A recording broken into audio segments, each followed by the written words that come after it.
Hey everybody, I'm back. It's Marcia O'Connor again. How are you guys? Haven't chatted with you in a bit. Okay, we're live. I'm getting all my comments here. Here we go. Boom. Nonetheless, it's Marcia O'Connor with I am CEO and founder of the O'Connor Group.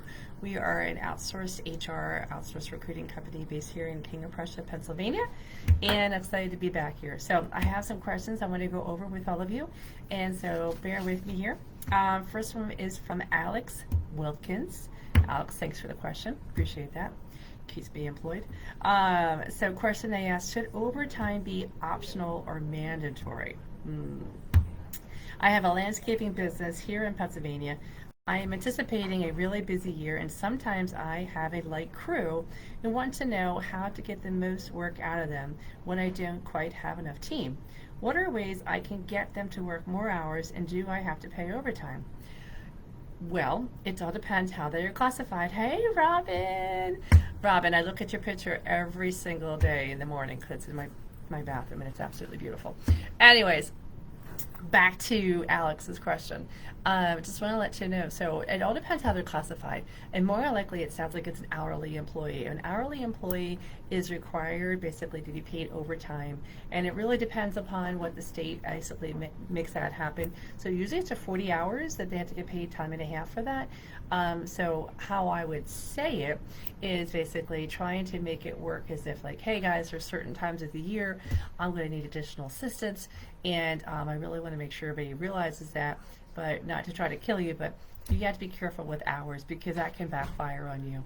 And if you do need extra overtime hours and all too, you could say they could start later, they could start earlier, but you could say 40 hours in a week, but this is what I need from you to get that moving. Or if it's less than that, they're still going to have so many hours up a week. Just keep in mind that 40 hours is key. It's going to basically be anything over that is time and a half. So you want to make sure somehow they're calculating those hours too, just to benefit for you, because if not, you get a little sticky. And then what happens, like, you don't want to get a call a year from now saying, hey, I worked all these hours overtime, I wasn't paid for it, they didn't take care of me, and yada yada. And unfortunately, a lot of times what the courts happen, it's more in favor of the employee than the employer. So you want to be very careful. You want to make sure your handbook basically says that, what that looks like. You want to talk to other people who have like the landscaping businesses and see what they say with that. But a lot of times people think they can get away with it. I wouldn't. Too many employees talk nowadays, so be really careful with your hours and how you set it up, as well as the time frame. But 40 hours is your key number, okay? Hope that helped a little bit. If you have questions on that too, reach out to me afterwards so that I can talk to you about that. Next question is from Kelly Killingsworth. Hello, Kelly. How do I solve the problem of spreading myself out too thin with projects in the construction world? And a little background here. I'm a federal, state, and local contractor and subcontractor for the construction industry, specifically the dirt world. I have projects coming up as the weather gets better. As of right now, work is slow. I'm afraid as I keep building projects that I will spread myself too thin. I will be in a situation very soon where I'm anticipating that I will have an absolute need to hire fast. At the same time, I'm assuming that I will need to fire fast also. My company is small right now. This year is projected to earn a rough gross of $350K. Congratulations. If I can complete all the projects. I have interviews scheduled starting next week, and as of right now, I am the only employee. Okay, Kelly, so there's a few things here. One, try to get a bench. And I know that your time is very limited, but if you have a bench of people that come to you and say, hey, I'd love to work with you, where you're going. We here have a bench all the time of 5 people on our HR side and our TA side, because when work comes in, the biggest thing is like you don't want to miss it, and you want to make sure too that you can grab it as quickly as possible. So you want to have people that you can talk to. Now, what I would suggest is having ads out there and basically spending the time to really, get through those people, see who can come on board. Hey, what's your time frame look like? Are you open? And you have to be okay with it if they're not too, because the good ones get picked up real fast, as you already know. So I think you want to make sure you don't spread yourself too thin. One of the things you mentioned about with all the different projects that you're working on, have you considered having a virtual assistant there are a lot of really good virtual assistants. I don't know if Brad Stevens is a mentor or not, but he has a really good company that he does outsource virtual assistants, and it's really not too expensive, but the idea is just keeping things in line, and that person can maintain basically communication as well with these individuals so that you can focus primarily on your business. But you're definitely going to need some help in there, probably sooner than later, because if not, it's like the chicken and the egg, right? And when I had first gotten started, I used consultants, and I had to tell them that I couldn't pay them until I got paid. So it was probably like a month before actually I had gotten paid, and they understood that. I had them sign a little document saying, hey, work with me here, and I'll get you as much work as I possibly can get you, but you got to work with me here. And it really helped because when times got really busy, I got them a lot of work, and when times didn't, they were pretty understanding. They just said understood. I think right now a little harder because the unemployment is so low, but I think that's slowly changing. So you're probably going to have a lot more people, shall I say, not as picky about their jobs. So again, clarity is one thing, communication's another, getting yourself out there, getting back to people, which is why I'm saying if you want to do a virtual assistant, it might be helpful. It's only like, if you do like 5 to 10 hours, you can get a lot out of them, especially the right one, because if not, it's all in you, and you're going to feel like, literally, you mentioned you're in dirt, you're going to feel like that dirt hole, which you don't want to feel like. So having people around you will help you out a lot, okay? I hope that helped a little bit, Kelly, but good luck. And congratulations on that revenue. It's no easy task to do that. It's no easy task to make $1 alone, not alone $350K. So, don't. I should have gotten a virtual assistant way sooner than I did, and I waited like 4 years because I had the mentality I could do everything, and I couldn't. And I probably would have been a lot even further than I am today if I had done that sooner. So just a heads up for you. Okay. Another question from Josh. Josh, not going to say that last name, but begins with a C, ends with an O, and it's long. So I was just going to say Josh C. If I want to put a plan together to quit my full-time job and be a full-time business owner, what are the things you should take into consideration? Now, you know what? I did this. I started my company when I was 39 years old, and it was really hard because I was the breadwinner, but I did do this. So let's talk about the background, okay? I'm a partner in a new company. Not much revenue, but I want to put a plan together with milestones, so once I reach a certain milestone, I can quit. What milestones would you want to achieve to quit the job and go all in? Okay, there's a few. One of them is what's your monthly bills. Okay, mine was, I think everybody gets tied to benefits all the time, and you got to keep in mind, benefits is a number. And if you could get, basically on the exchange, your own benefits out there, and figure out how much that's really going to cost you, what do you want to sacrifice? And for us, it was my trips with my family. It was also food going to, I wouldn't go out to dinner for a whole year because I wanted to put every cent back into the company. And I was a breadwinner, so it made some very difficult times. And I started right before a recession. Wouldn't recommend that. But you can't predict the future sometimes. So I put together a chart of what was really important to me to really make it per month. And it came down to a lot less money than I thought. And I said, if I could just bring in 2 clients to get me through for like the 3 months, I can keep on thinking, next 3 months, next 3 months. And that's what I did. And ironically enough, I just started asking people for coffee and getting out there. And the biggest thing was like, what are you selling? When are you selling? How are you selling it? What's your price point? And I had to come up with all of that along the way. And I'm very thankful because I had people that reached out to me and said, hey, do you want to have coffee and talk and yada yada. And so it was interesting. But I think overall, I think it's funny because I think people look and they think too much about it. And if I have any security blanket is good out there, but you want to make sure that that you can afford things if things don't work out. That just in case scenario. And you don't need business cards right away, guys. Not anymore. You could do everything via text. You could do a LinkedIn invite. You don't need the fancy office. You don't need a fancy car. You don't need fancy stationery. You need just the basics. What are the basics I need? What kind of service am I providing? How am I going to get out there? And then off to the races you go. And it was one of the scariest things I ever did, is when I went into my boss. I came back from vacation, and I told her I quit. And she said, what? And I said, yeah, I'm quitting. I'll give you 4 weeks notice. By the way, it's too long. You'll be mentally done after 2. And ironically enough, I quit, and then I did not have a single client for, I would say, 45 days. And so I took a bonus, which was a lot. It was like 8,000 at then. That I took, and I said, this 8,000 has to last me for 6 months. So you need to make sure that you had some kind of cushion there. And I had 0 clients. And I just basically started paving the pavement about what was needed, what was I saying out there that people needed and that people would pay money for. And so I started off doing routine search because that's what I was known for and I was good at, and I wasn't competing with my last place. And so funny how times have turned. I don't really do too much of that anymore, but we do have outsourced recruiting and we do outsource HR, and that's what we're really good at.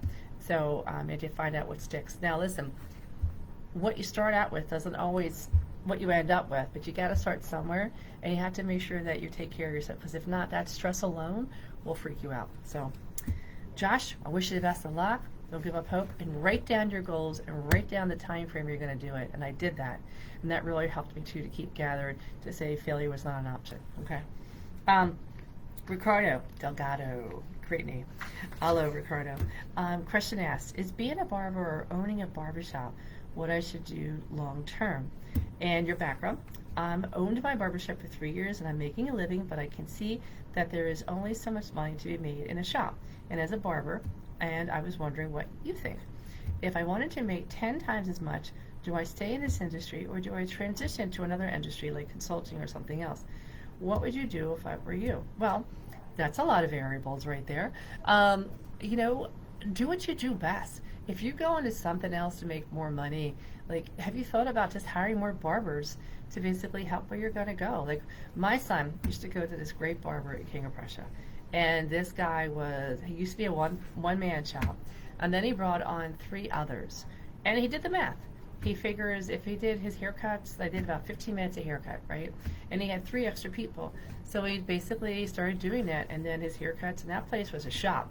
They got him in, they got him out, and the waiting line wasn't that long. It was great. Guy made a ton of money, and actually his son started taking up the job, and then the dad. I never saw the dad. It was only rare he came in to do his customers, but he did really well. I think it depends upon how much money you want to make in life, you know, what you want to do with it. We had another barber that we had started off with, and he was highly recommended with, but the problem with him was he was only himself in a small little place. It took forever to wait there, and so I would wait sometimes 2 hours. I'm like, what am I doing? This is crazy. So I found a place closer to my home that had good comments, and you know, and I hate people, just like women. We hate, you know, I'm sure you have your barber, you stick with your barber. And ironically enough, I just tried a new guy, and it was great, but there were 4 of them. So we got in, we got out real fast, and he looked just as great there than someplace else. So this guy made a lot of money, and then he raised his rates, and he was so used to it that he slowly raised his rates. So every year it went up a little bit more, kind of a deal. But because they got him in and got him out, he did well. But you have a certain scale. Scaling up is interesting. If you really want to scale up and get it moving, it's all a numbers game, guys. And if you really want to make a ton of money, you have to figure out going that number and then going backwards in it. And so, because like for us, like I can be 10 times the size I am, but that means I'd have to have 10 more times people because they're billable. They have so many hours, and that means you have to get sales for them, and you have to make sure they're out there. You have to make sure the projects are a long time. So it really ranges what you want to get out of it in life. And you might want to just sit down and talk to somebody about where you want to be and what you want to get out of life and what you're really good at. Because I was really good at what I did when I started. And even though I do something different now, people knew me by that. So getting into people's offices and getting coffee conversations was really easy for me. So just a heads up for that. It's really what, if I were you, and if you're happy doing it, I would find a way to scale. And use the resources that Sean has about scaling up and what that looks like.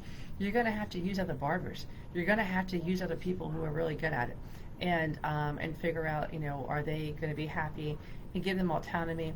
You could build it up really well and talk to other people who've done it really well, but it's really going to come down to what you want, because you've got to wake up every day. The lease is in your name. Is these people your customers? And really, are you okay with that, or do you really want to go something else and do something else different? Okay, very important. Next question, Belinda Wood. Hello, Belinda. Question asked, how did you narrow in on one business to build when in the beginning you might be doing a few, and you also know that someday there is even something else that you want to do longer term? It's a great question. And the reason why is I'm involved in quite a few things to make a living now, like divorce coaching, small business coaching, real estate, etc. And I don't really have a team, and I feel a lack of focus. Should I go all in on one thing or dabble a few, and what are the pros and cons? Okay, so when I first got started, 2007, I would meet with people, and I didn't even have any clients, and they would always ask me, well, what do you do?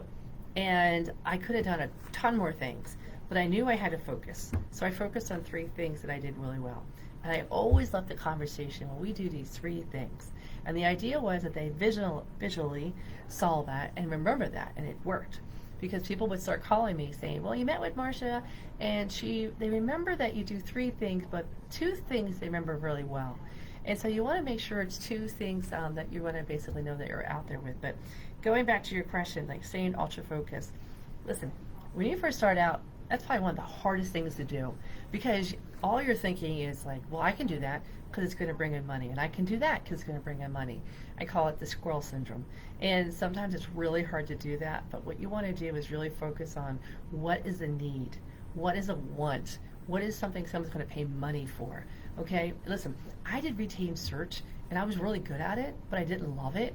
I didn't love it because it took so long, and I wanted to have it faster. And so I would sell myself like that, doing retained search, but I wouldn't do it too long, because then when people talk about their companies and businesses and building them and operations, that's my love. And so I would say, yeah, we can help you with that. And my husband would be like, but you never done that before. I'm like, I know, but they didn't know that. And so I would basically sell myself and all these different projects, and then I'd make things up, and people would be like, well, I want you to work on my project and my project only, and how can you work on these 3 projects? And I looked at them like, stop, I can do all this. But they wanted to know that you had a team. So then I would say, well, my team's going to take a look at it and get back to you. Again, my husband would be like, what team? And I said, me, myself, and I team. And he just said, what? And I said, listen, I have to sell it. People don't have to know. The work's going to get done and get done very well. I said, but unfortunately, this is what I have to do right now. Even I didn't have an office for 7 years. And people are like, I'll meet you at your office. Can't do that. Office under construction. I'll meet you at Corner Bakery as well, get some coffee. Oh, you sure? Okay, problem. People didn't know that.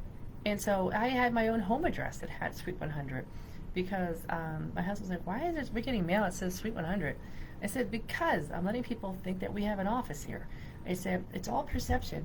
Sometimes you have to play the game a little bit. I said, I don't call it lying.